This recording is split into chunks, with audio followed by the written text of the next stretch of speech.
All right, everybody, welcome to Fist-Dented Christians. We've got DJ and Dustin here, and we have a guest this week, my Uncle Wade.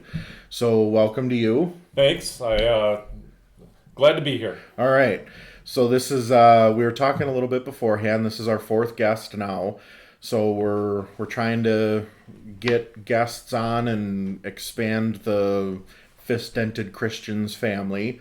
We were talking a little bit beforehand, just again to reiterate, like we're doing this to openness to brokenness, trying to get people okay with being broken and chat about it and discuss things that have worked for them to help them heal and things that haven't worked, in the interest of getting ideas out there to what has helped and what hasn't. And even if something doesn't help me, maybe somebody didn't think of that option before and is like, oh, even though it didn't help Dustin, that seems like an interesting thing to try. I'll give that a try and maybe it helps them. All right. Yeah. Glad to share my experience. Okay, so why don't you just give us a little bit of a background on yourself? Like, obviously I know because we're family, but, Yep.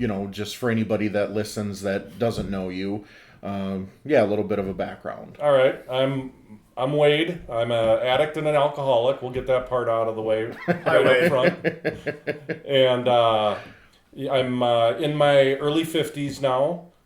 Married, 2 boys, grown up, moved out. I think I live a suburban life, and thankfully since sobriety, things have been, I'd say, stable. And I guess we'll explore more from there. Sure. So, you mentioned you're an addict and alcoholic. What do you know, like, so like for my mental health struggles, I know that there's a lot that I've dealt with since I was a very young kid. Do you feel like when you were younger, you dealt with addictive tendencies, or do you feel like it came on maybe later due to something like some external factor that kicked in? Well, in my story, my first exposure to chemical dependency was my mom going into treatment. Sure. When I was, I want to say 12, 13, somewhere around in there. Mm-hmm. And through meeting with some counselors and then trying Alateen at that time, basically the message I got was, yeah, you're going to end up as an addict, alcoholic. So, that was basically the message I got. Your odds are so high Sure. that it wouldn't surprise anyone that you end up as an addict, alcoholic. And just I guess I tend to be maybe a little on the wild side with my hobbies and passions and things I'll explore in life, and that led to chemicals, alcohol, drugs. Even early on in that, I had the built-in excuse of, well, it was inevitable. They told me that earlier.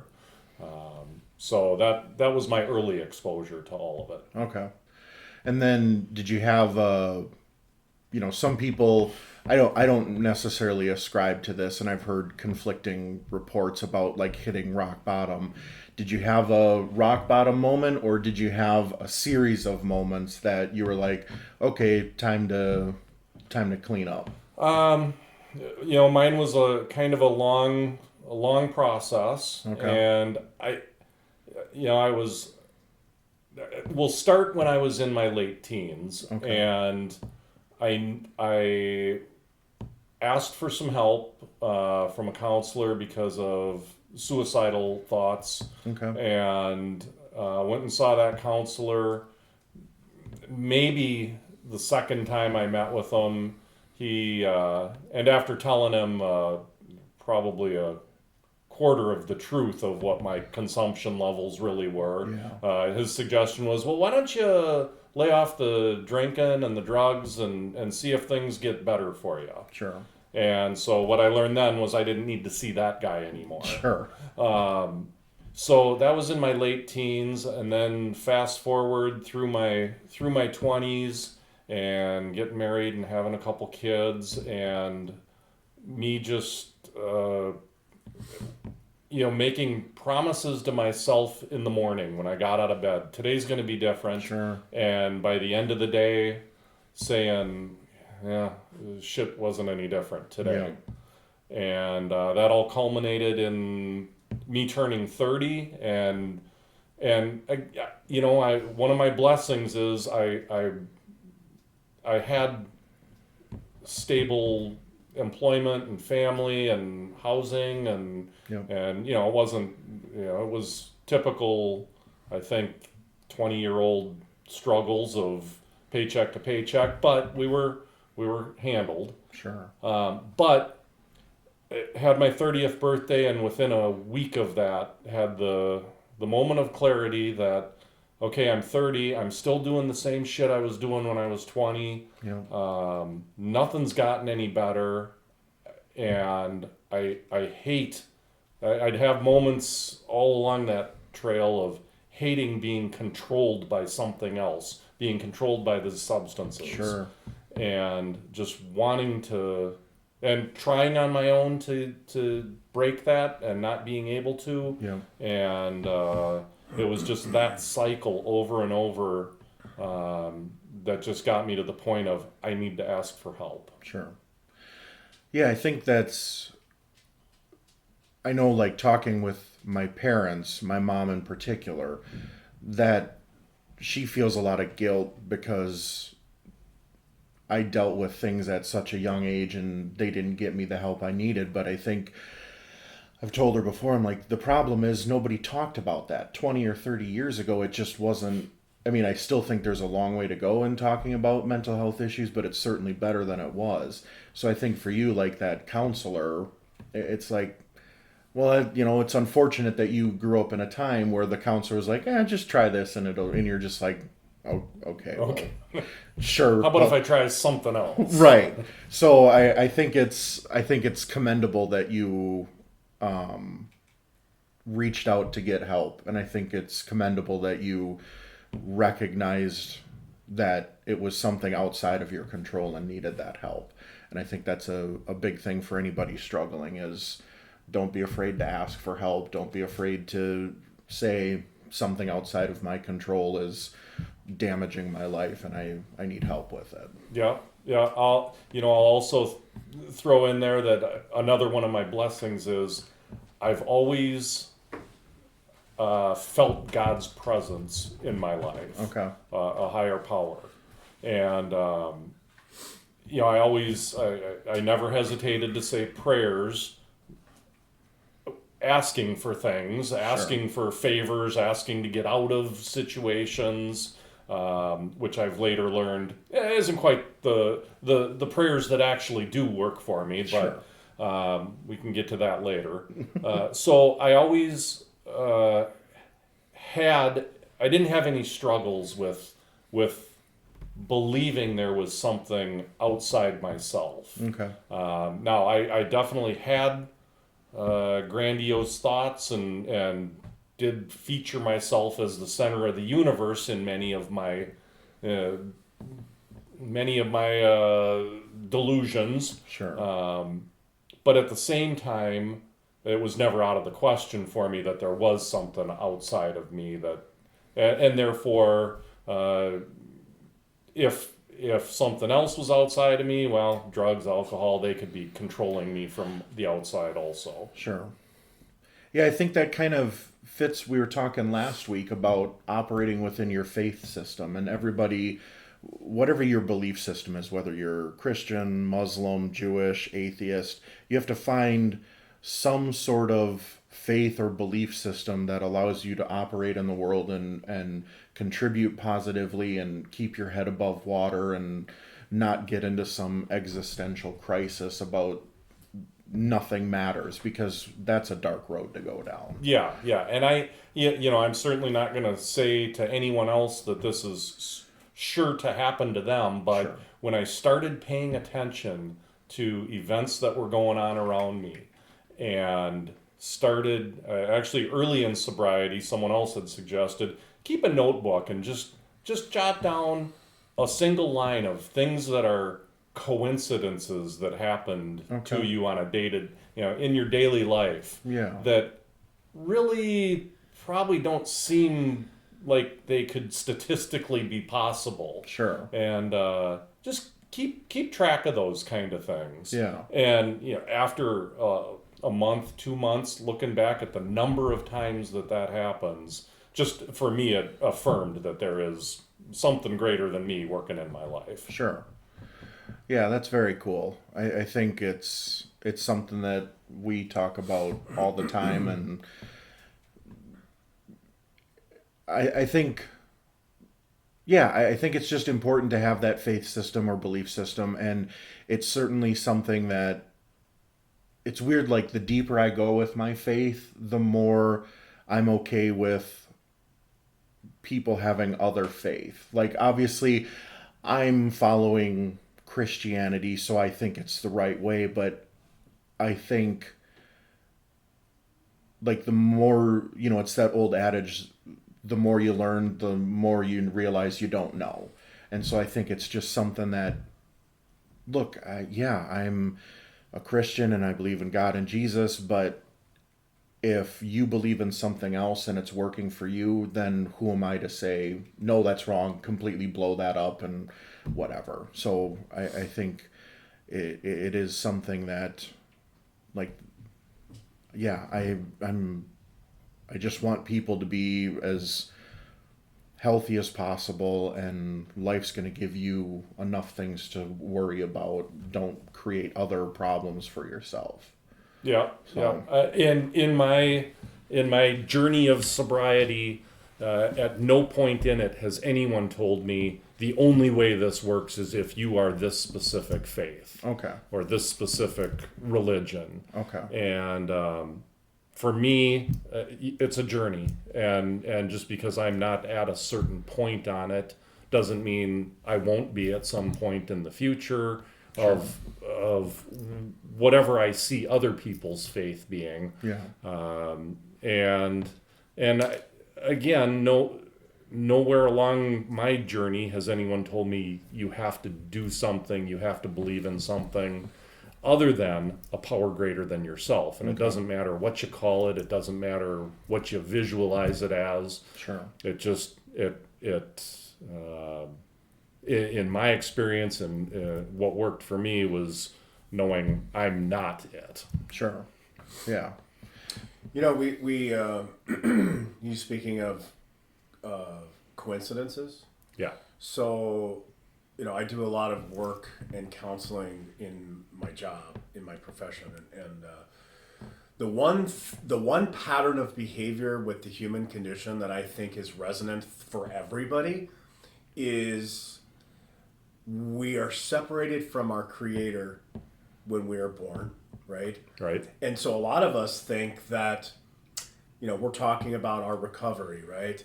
And we're talking about how that is our brokenness. But I think inherently, all of us, we're sort of broken before that, which leads us to these other behaviors, right? I don't disagree at all. Let me somewhere in my early sobriety, someone said, the one possible explanation for chemical dependency, any kind of addiction, is those are people who really are seeking a spiritual connection but don't know how else to find it. Don't know how else. And maybe you can relate to this, but I was to a point in my using experience where I actually thought that I would communicate better with my higher power or with God when I was under the influence of something, right? Yeah. Like, why would God make drugs and alcohol unless it was like a way for us to see it differently, right? What a lie. What a nefarious lie that is.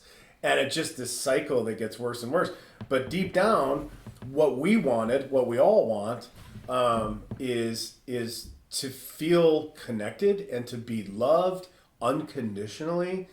And I think when we're young and when we're teenagers, we're surrounded by family, and obviously families have dysfunction, and we start to learn that that thing that we crave isn't a consistent thing because maybe parents get divorced, or maybe parents are abusive, or maybe parents are just busy, right? Yeah. And so we start to look for it in other places. You mentioned something right at the beginning too about like the extreme. I don't know if you said extreme, but it something that kind of resonated with me is like when I was that age too. We're the same age. Is I just wanted to be extreme. You know, I wanted to experience life, and the only way that life could be awesome is if I was using and drinking and drugging. That made life awesome. Somehow that made me kind of cool too, right? Yeah. And when I got sober, I kept asking my sweetheart, I said, you know, we went to Mexico, I'll never forget. We're walking down this little street in Mexico, small little town. And I just said, am I still fun to be around? Like now that I don't drink anymore? And she laughed and she goes, you know, you really weren't that much fun to be around when you were drinking. You know? And I was like, so like our realities are literally like screwed up, Yeah. right?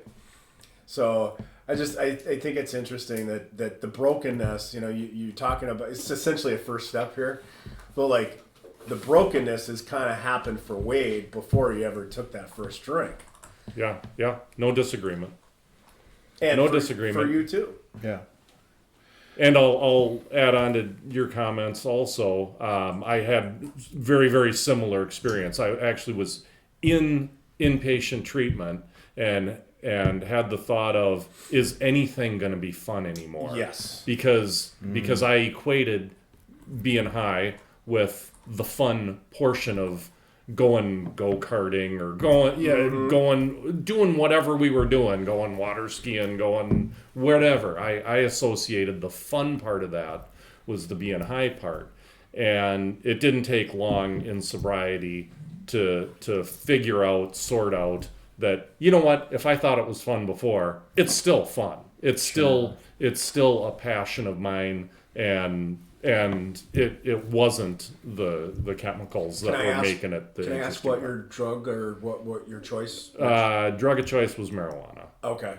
I Solely, or was there alcohol too? there was alcohol Okay. too, and the alcohol, I would say, was more prevalent because it was acceptable to those around me. So it was the buzz was my drug of choice. Me too. Same exact thing. Although I will say it was to the depressant side. I experimented with stimulants and with hallucinogenics, and but I found out I value sleep more than the buzz. So the stimulants kind of weren't my thing. It was the depressants. Yeah, for me it was a cocktail of either a bottle or two of wine, or some good beer, mixed, or whiskey, whatever was around, right? Yeah. And then a couple hits, Yeah. and then you just find that perfect sort of place. And matter of fact, I was at a social event last night, and there was a bonfire, and there was a bottle of Jack on the counter. Oh yeah. And even now, like I was telling Dustin on the way up here, like people were under the influence and they seemed like they're having a good time, and a part of me started feeling sorry for myself because it's like, well, I want to be able to do that too, and I can't. Yeah. And then, well, why can't you? Have you ever thought about could you just have one and that? And I'm like, well, why would you just have one? Like, you're going to have all of it, right?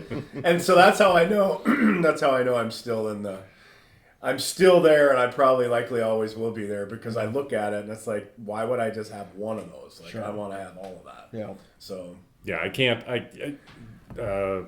20 some years into this, I can't honestly say I'm recovered, because I still think have the thoughts pop in my head of oh, wouldn't it be fun to just be a little buzzed up right now? And I don't treat that as a shortcoming or a failing at this point. It just is what it is, and I'm another of my blessings is I've got plenty of coping tools now to just say a quick. All I got to say is a couple words of the Serenity Prayer, and that impulse is gone. Oh, that's good.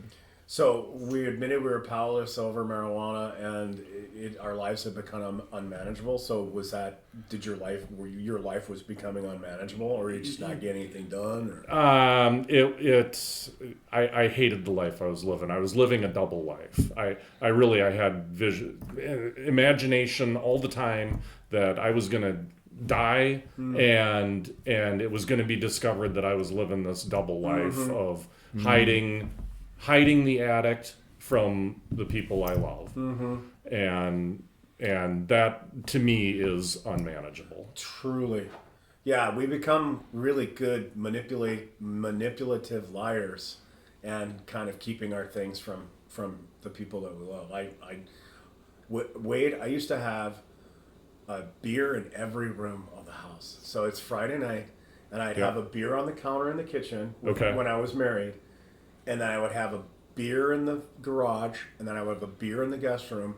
And so I would go. I mean, I totally get what you're saying, and I would go. And I would slam the one in the garage. And then my wife would be like, "How did you've only had like one or two. How are you so messed up right now?" Yep. And to me, that seemed totally normal. You were managing. That you were managing, not unmanageable. Crazy, isn't it? Yeah. Yeah. And it took me a while to figure out like what you clearly have figured out. It's like, yeah, this is not the kind of person I want to be. You know? So no, and truly, since sobriety and the happy, joyous, and free, and the freedom to not have my strings pulled by drugs and alcohol, it's an amazing freedom. Now that said, I still have a couple smaller addictions to nicotine, caffeine, sugar, and I've at various points in my sobriety been without those, and I know that I'm even more free without those. But I'm a work in progress. So same. Nicotine, caffeine, sugar, depends. I was going to tell you, I was in Colorado a couple weeks ago, and weed is legal there. yes, yeah, Everywhere I went, you could just smell it. And because of the fact that it's legalized there, it's just this huge migration of different kinds of people, right? sure, That are moving to Denver, moving into the Springs, and everywhere I went, you just smelled pot coming out of people's cars. And my brother-in-law is a cop, and he said, Dan, it's unmanageable. Like, all these people are coming here, and they're not respecting our laws, and there's no place for them to live, and it's just so there is an outcome of some of these things that I think that that impact the society in a kind of a strange way too, right? Yeah. Not just the human being, but now this is impacting a community of people. Drug use, and I think in California they were saying they have places that people can go shoot up heroin and stuff, like safe places. I wouldn't doubt that. So, yeah. I have to. Business takes me to Colorado once in a while, and I can't say it's a dangerous place for me to be, but it's definitely a whole different outlook, and it makes me grateful that it wasn't legalized when I was an active addict, because it may have changed my perspective on things. We'll see how their experiment turns out. Yes. I know they're enjoying the tax revenue, so it'll be a tough one to have the actual consequences highlighted and reverse any of the current trajectory. So it's an experiment. We'll see. Yeah. I love the higher power discussion in that you mentioned I couldn't have done it unless I kind of recognized I had a higher power.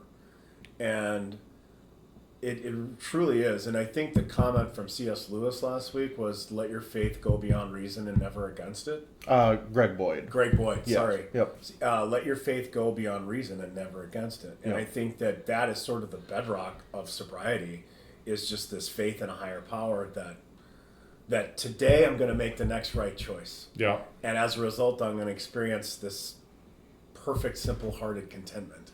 And that's what's kept me. And it sounds like that's what's kept you too. Yeah. It's just, I mean, there's a lot of what is it that keeps me sober, but it's just knowing the contentment in my heart is really the cornerstone of it. I know the second step wasn't a challenge for me. Again, I'd had a higher power all along. I've seen others struggle with it, and thankful that one was the easiest of the 12 steps, and for me. Yeah, me too. And I've seen other people struggle with. I have a really good friend from high school that's a very convicted atheist, but he's one of the happiest guys I've ever met. And he'd give you the shirt off his back. So he really challenges me, because in my belief system, you gotta believe in something. And I guess he does in a way believe in something, but his belief is in nothing, Right. which is kind of interesting. Yeah. Yeah, I always wonder with people like that, like, because I couldn't do it.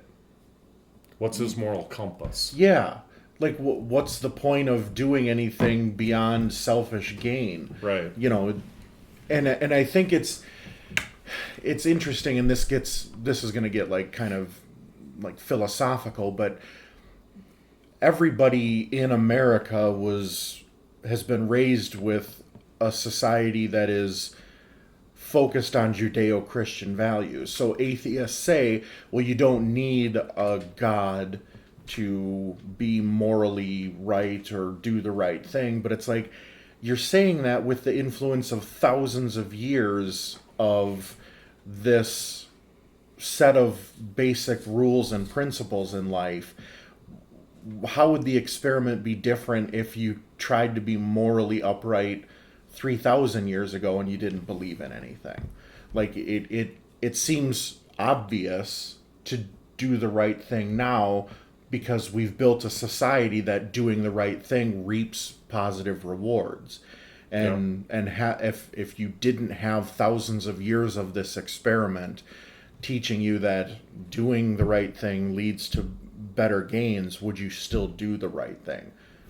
And I have a hard time believing people would.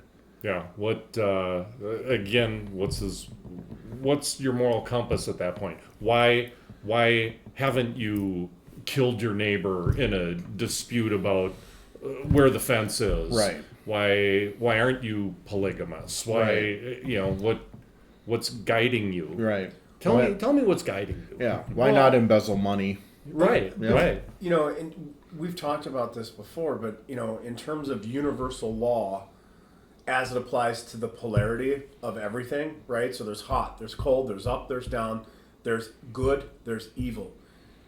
You can't help but exist within that construct. Yeah. And I think you have to kind of know right from wrong, or most people have some inherent moral compass, right? Yeah. Now, this particular individual I was talking about, he's a happy guy. He loves his life.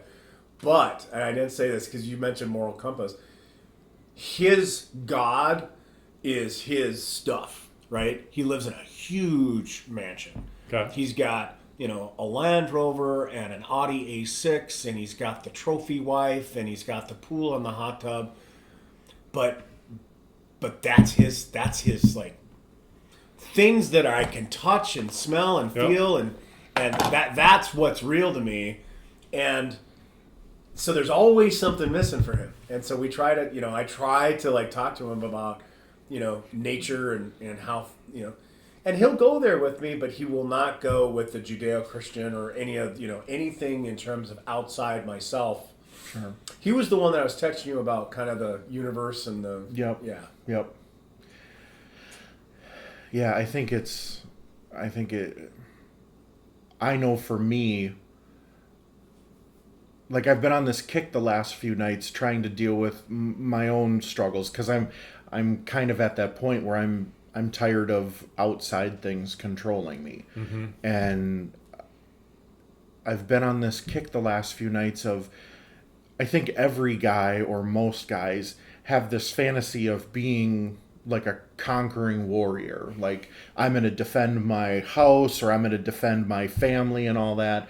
And it's really easy to have that fantasy because it's a physical thing that if it happens, it's real and it's tangible, and I can Control it. yeah, and I can experience, like, if somebody broke into my house and I beat the shit out of them, like, that's something that I can definitely see, like, I conquered that.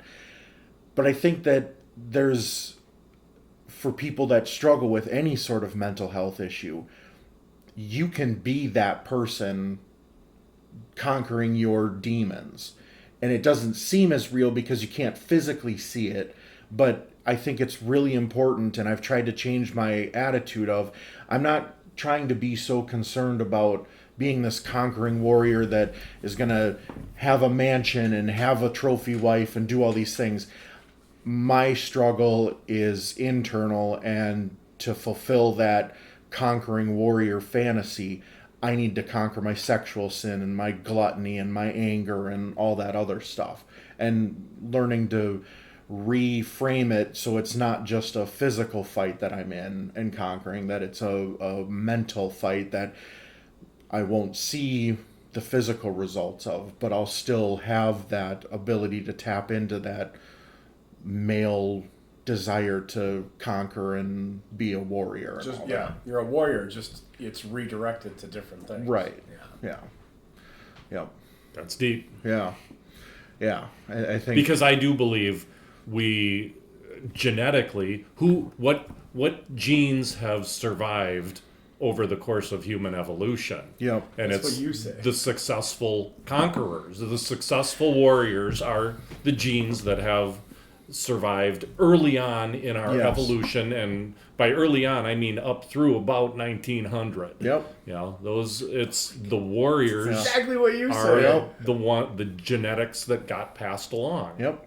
Absolutely. And so I've got my whole own philosophy about why we participate in extreme sports and Sure. and things like that. But it ties together, and that is a deep mission you've set for yourself. Yeah. So Yep.